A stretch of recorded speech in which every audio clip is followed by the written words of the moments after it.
Hello students, आज का हमारा टॉपिक है capacitance of A parallel plate capacitor with conducting slab. अब हम कैपेसिटर के बीच में जब एक कंडक्टिंग स्लैब पुट करेंगे तो तब उसका कैपेसिटेंस कितना होगा वो हम फाइंड आउट करेंगे। चलो स्टार्ट करते हैं। देखो मैंने लेट किया कि हमारे पास दो प्लेट हैं और इन दोनों प्लेट के बीच का सेपरेशन है d और ईच प्लेट एरिया जो है प्लेट एरिया या मैं लिख देता हूं ईच प्लेट एरिया वो है बच्चों A। ठीक है, ये पॉजिटिव ये नेगेटिव।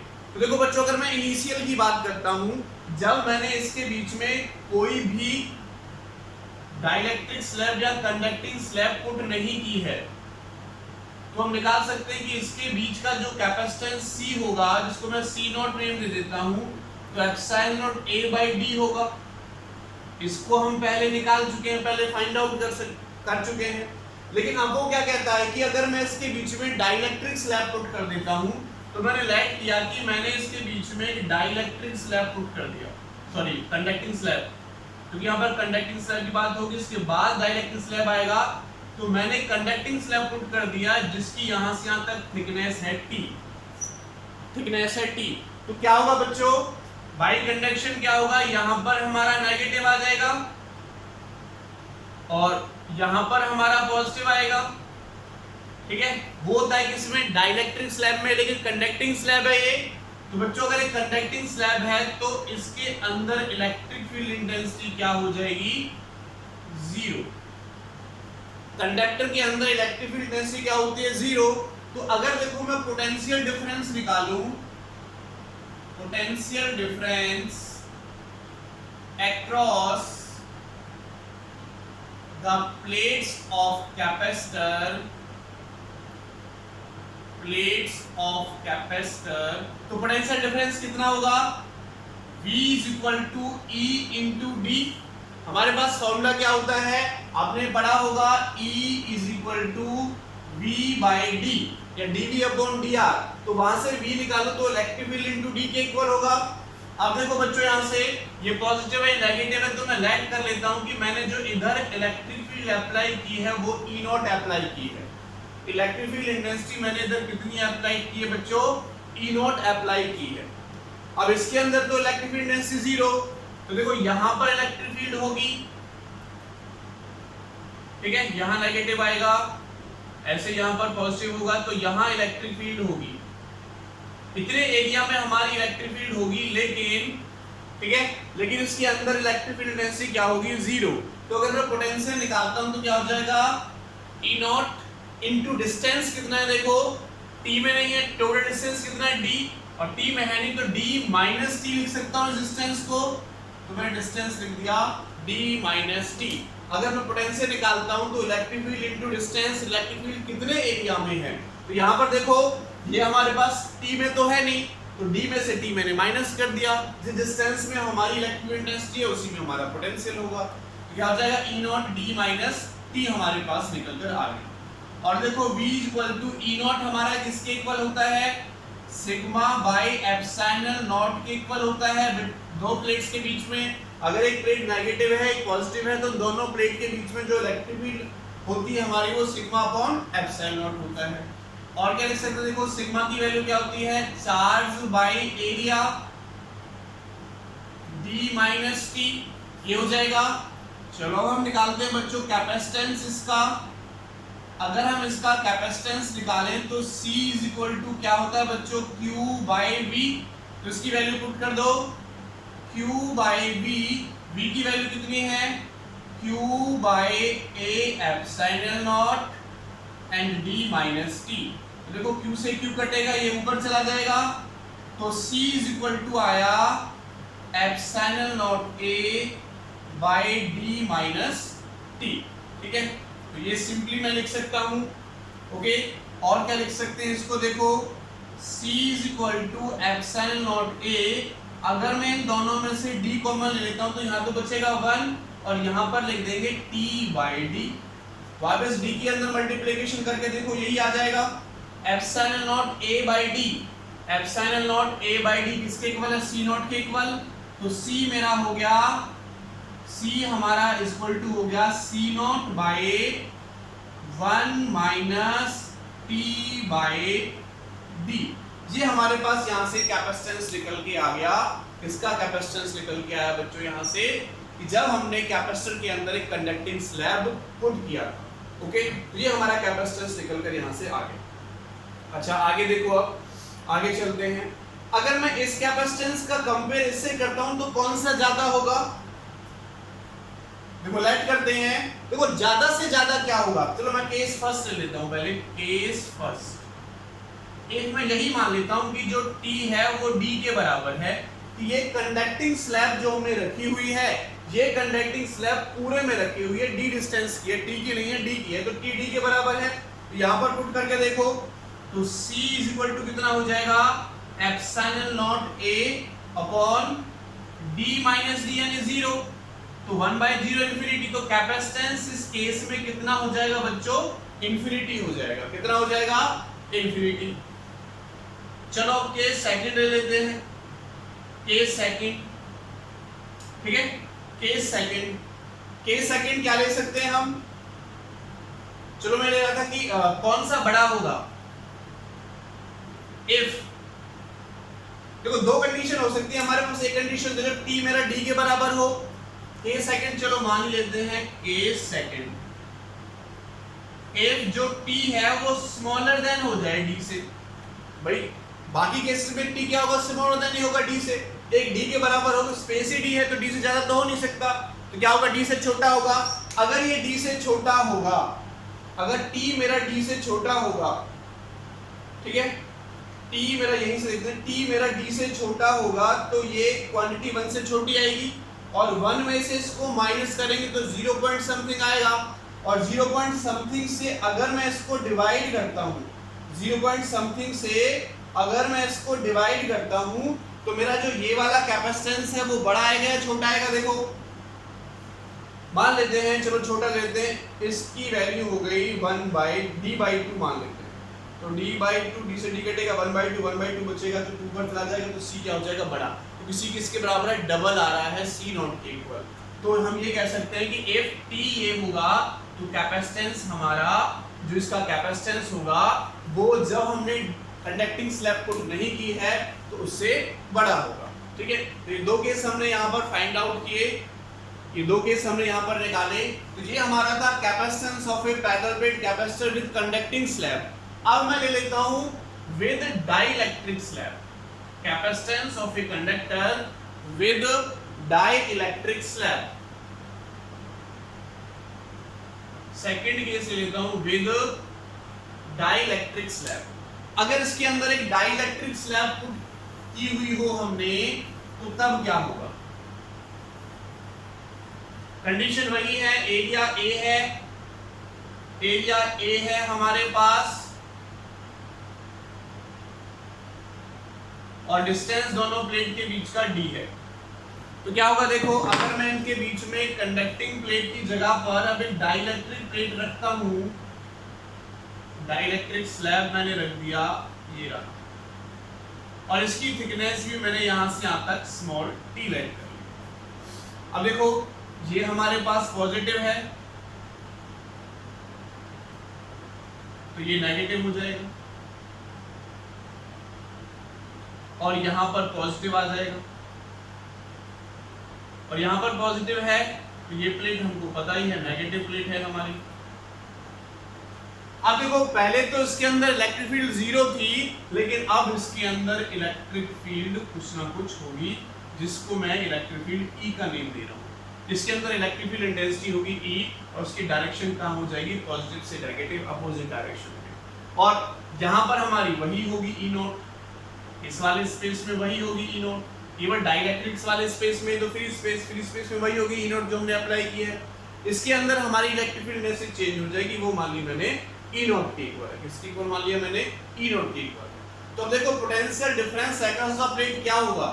तो V इक्वल्स टू एक तो हो जाएगा बच्चों E not is equal to, ये E नॉट कौन कौन स्पेस में है? इस वाले स्पेस में तो D माइनस T बोल सकता हूँ, ये हमारे पास D माइनस T स्पेस में है, और प्लस E कितने स्पेस में है? E ओनली, तो E हमारा टी स्पेस में, ई किस में है, टी स्पेस में।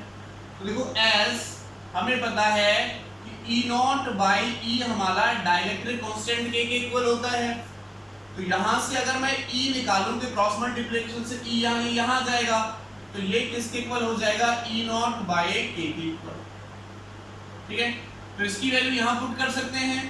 तो देखो नाउ v इक्वल टू कितना हो जाएगा, E naught b minus T plus E की वैल्यू कितनी है, E naught by K into T. और देखो v is equal to E naught, यहां से भी कॉमन यहां से भी कॉमन, तो d minus T plus T by के। और ई नॉट किसके इक्वल है बच्चों, sigma by epsilon not d minus T plus T by के। और देखो और v किसके इक्वल हो जाएगा, सिग्मा किसके इक्वल है, q by a epsilon not d minus T and plus t by के। हमें क्या चाहिए, कैपेसिटेंस। तो देखो अगर मैं इसका कैपेसिटेंस निकालता हूं तो कैपेसिटेंस निकालने का फॉर्मूला क्या है, C is equal to Q by V. उसकी वैल्यू पुट कर दो, क्या होगा देखो, C is equals to Q by V की वैल्यू कितनी है, ये पुट करो, Q by A epsilon not d minus T plus T by K. तो q से q कटेगा, तो c हमारा हो जाएगा epsilon not a divided by d minus T plus T by के। ये हमारे पास यहां से निकल कर आ जाएगा कैपेसिटेंस विद डाइइलेक्ट्रिक स्लैब। क्या हो जाएगा बच्चों, कैपेसिटेंस विद डाइइलेक्ट्रिक स्लैब ही हमारे पास निकल कर आ जाएगा। चलो इसमें मैं अब केस फर्स्ट लेता हूं, ये वैल्यू आप याद रखेंगे, ये हमारे पास वैल्यू निकल कर आई।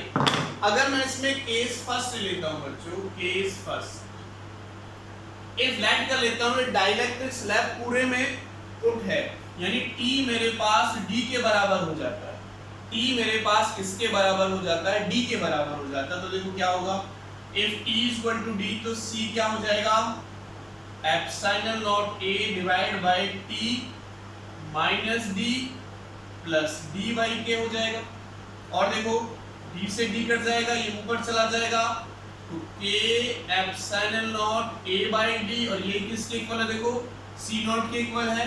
तो तब मेरा K C नॉट के बराबर हो जाएगा, तब हमारा C किसके इक्वल हो जाएगा, K times of C not. Dielectric constant की जो भी वैल्यू होगी उसको हम C नॉट के साथ मल्टीप्लाई करेंगे तो हमें ये आंसर मिल जाएगा। अगर पूरी की पूरी डाइलेक्ट्रिक स्लैब हमारे पूरे के पूरे स्पेस में दोनों प्लेट्स के बीच में प्लेस है देन।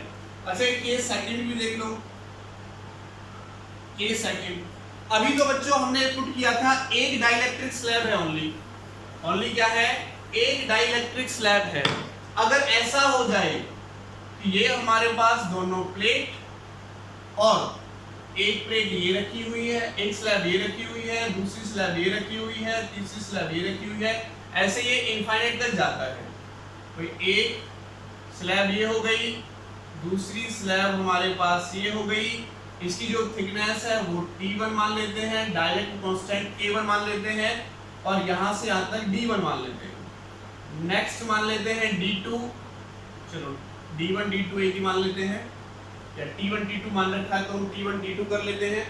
टोटल यहां से यहां तक का D ही चलेगा, तो T1 मान ली थिकनेस, इसका K2, और ये यहां से यहां तक T2, ये T3 और ये K3, ऐसे अप टू सो ऑन ये बढ़ता जा रहा है। तो इस केस में हमारे पास जो कैपेसिटेंस होगा तो मैं यहां पर लिख सकता हूं if dielectric slab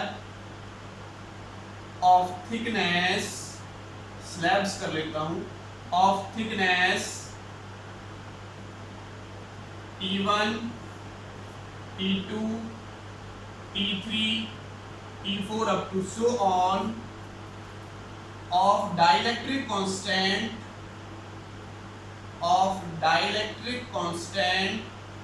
K1, K2, K3, K4 up to so on is placed between the plates then मेरे पास जो C हो जाएगा बच्चों वो आ जाएगा epsilon not A by D minus T1 plus T2 plus T3 up to so on and ऐसे ही plus T1 by K1 plus T2 by K2 T3 by K3 up to so on चला जाएगा ये। तो ये हमारे पास इस condition में इसका कैपेसिटेंस निकल कर आ जाएगा। इस कंडीशन में इसका कैपेसिटेंस निकल कर बच्चों आ जाएगा। ठीक है, तो ये हमारे पास दो केसेस थे। अगर मैं इसकी बात करता हूं केस थर्ड भी मैं अगर यहां पर लेता हूं बच्चों केस थर्ड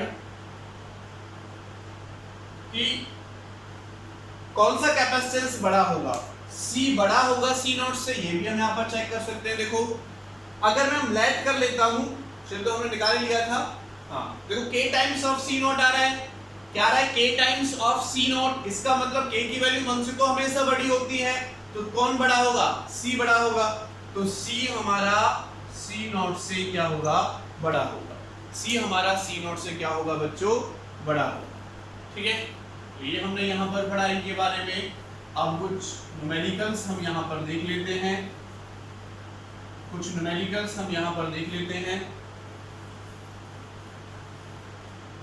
तो क्वेश्चन नंबर फर्स्ट मैं यहाँ पर लिखता हूँ। क्वेश्चन नंबर फर्स्ट, हमें इनिशियल कंडीशंस गिवन है। ये हमारे पास एक कैपेसिटर है, पॉजिटिव नेगेटिव, इसकी पॉजिटिव प्लेट है और ये इसकी नेगेटिव प्लेट। ठीक है, इनके बीच का सेपरेशन है हमारा D और जो प्लेट एरिया है वो कितना है, प्लेट एरिया A। कितना है, plate area A। Okay, separation है D और प्लेट एरिया क्या है, A। तो देखो इस कंडीशन में हमें गिवन है कि जब ये कंडीशन है, ठीक है, the capacitance of the capacitor, the capacitance of the capacitor shown in figure is C naught। इस फिगर में जो दिखा रखा है वो C naught है। अब हमें क्या करना है, find the new capacitance if a conducting slab of thickness T is equal to D by 2 is placed between the plates। अगर इनके बीच में हम एक कंडक्टिंग स्लैब पुट कर देते हैं जिसकी जो थिकनेस है वो यहां से यहां तक D/2 है, कितनी है बच्चों, D/2, तो आपको इसका कैपेसिटेंस निकालना है। जो कंडक्टिंग स्लैब का कैपेसिटेंस हमने निकाला था, फॉर्मूला आया था एप्सिलॉन A/D-। अगर इनिशियल कंडीशन की बात करता हूं, उसके अंदर हमारी कंडक्टिंग स्लैब नहीं है, तो आपको पता है कि जो C नॉट है वो मेरा एप्सिलॉन A/D के इक्वल होगा।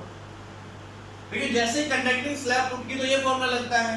अब T कितना दे रखा है, D/2, तो वैल्यू पुट कर दो बस, epsilon A divided by D minus D/2 हो जाएगा, तो एप्सिलॉन A D/2 और ये हो जाएगा 2 एप्सिलॉन A/D, और ये किसके इक्वल है बच्चों, C नॉट के इक्वल। तो कैपेसिटेंस, इनिशियल कैपेसिटेंस का कितना हो जाएगा बच्चों, डबल हो जाएगा अगर मैं यहाँ पर एक कंडक्टिंग स्लैब पुट कर देता हूँ जिसकी विड्थ कितनी है, D/2। क्लियर, रिवर्स समझ में आया। चलो अब इसका रिवर्स ले लेते हैं। The capacitance of a capacitor इतना दे रखा है initially, find the new capacitance if dielectric slab put कर रहे हैं। अब हम क्या पुट करें बच्चों, dielectric slab of thickness d/2 is placed between the plate given. हमें जो k की वैल्यू है वो 2 दे रखी है। k की वैल्यू कितनी दे रखी है बच्चों, 2 दे रखी है। और ये जो प्लेट हमने इसके अंदर पुट की है, ये प्लेट कौन सी है बच्चों, अब कंडक्टिंग प्लेट, सॉरी स्लैब जो पुट की है वो conducting slab. Okay, conducting slab का फॉर्मूला हमारे पास है ये, ठीक है। तो लिख सकते हैं as C is equal to epsilon not A upon D minus T plus T by Q। तो डायरेक्ट ये फॉर्मूला लगा दो, क्या हो जाएगा देखो, epsilon not A divided by D and minus T। T की वैल्यू कितनी है D/2 प्लस T की वैल्यू कितनी है D/2 इंटू K की वैल्यू कितनी है 2। तो क्या होगा, C is equal to epsilon not A divided by D, सब में से कॉमन ले लो, D सब में से कॉमन आ जाएगा, तो 1 माइनस 1/2 और प्लस 1/4 बचेगा।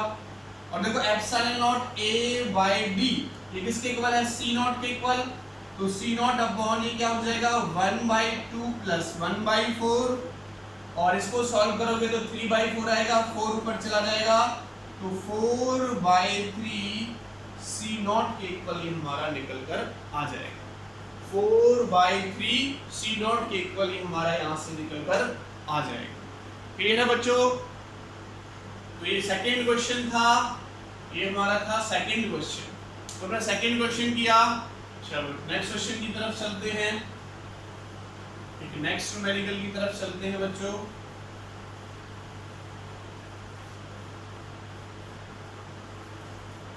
नेक्स्ट न्यूमेरिकल हमें दे रखा है बच्चों,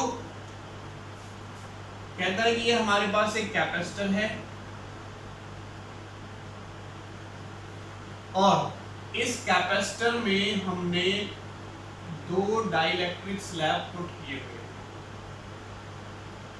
एक ये है, बिल्कुल टच है, थोड़ा सा मैं सेपरेट करके आपको दिखा रहा हूं लेकिन फुल्ली टच है,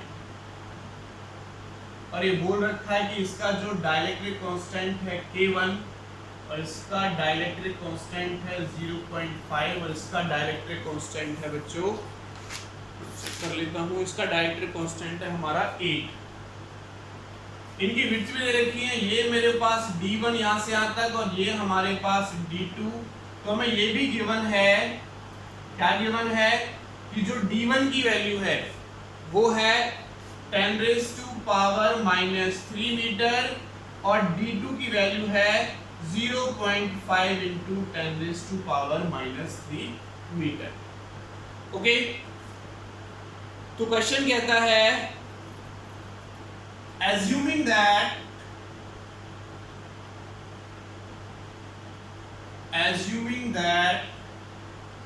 ठीक है, ये भी दे रखा है कि ये जो है मीका की सीट है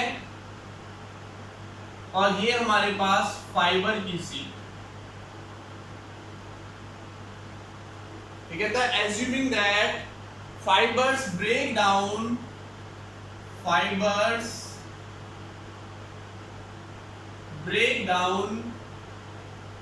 to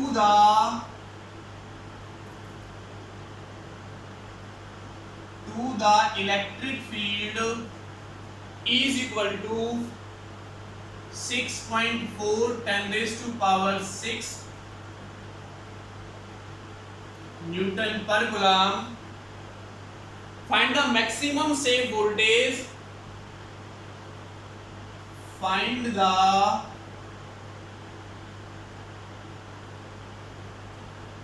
maximum safe voltage that can be applied across the conductor. हमें वोल्टेज निकालनी है जो इस कंडक्टर के अक्रॉस हम अप्लाई करेंगे तो हमारे पास सेफ वोल्टेज होगी, यानी ये कैपेसिटर हमारा ब्रेक डाउन नहीं होगा। तो देखो हमें इसके अक्रॉस इलेक्ट्रिक फील्ड इंटेंसिटी भी दे रखी है, ये दे रखी है, हमें गिवन क्या क्या है बच्चों, गिवन हमें ये भी है कि जो इलेक्ट्रिक फील्ड की वैल्यू है 6.4 10⁶ ठीक है, और के डायरेक्टली कांस्टेंट भी दे रखे हैं, दोनों के डिस्टेंस भी दे रखा है। देखो अगर मैं वोल्टेज निकालता हूं V तो किसके इक्वल होगा, इसके अक्रॉस वोल्टेज प्लस इसके अक्रॉस वोल्टेज, तो V1 प्लस क्या हो जाएगा V2। और देखो V1 हमारा किसके इक्वल होता है voltage, electric field into distance, तो E into D1, E1 into D1 और प्लस E2 इनटू D2। और देखो E हमारा किसके इक्वल होता है, ये आपने पढ़ा हुआ है E0 upon E is equal to K। अगर मैं E निकालूंगा तो क्या हो जाएगा E0 अपॉन K, तो हो जाएगा E0 upon K1 into D1 और plus E0 upon K2 into D2।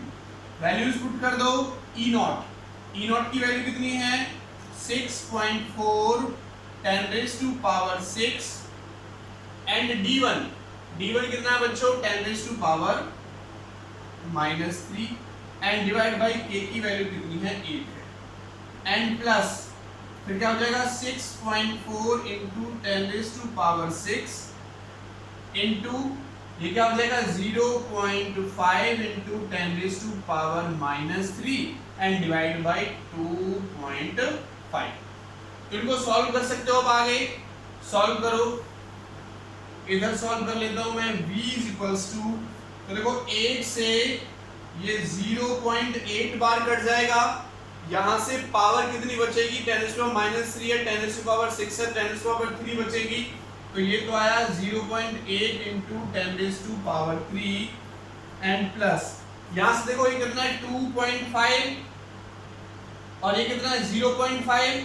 अगर मैं इसका पॉइंट हटाऊं तो देखो इससे 2 बार कट जाएगा बच्चों, तो 2 से इसकी मल्टीप्लिकेशन करो, 2 4 जा 8 12.8 आ जाएगा और पावर आ जाएगी 10⁻³ अब इन दोनों को ऐड कर लो, तो 0.8 और 0.8 कितना हो जाएगा 8 और 8 16.1, तो 13.6 इनटू 10⁻³ वोल्ट हमारा पोटेंशियल निकल कर आ जाएगा, ठीक है 13.6 वोल्ट पोटेंशियल हमारा यहां से निकलकर आ जाएगा।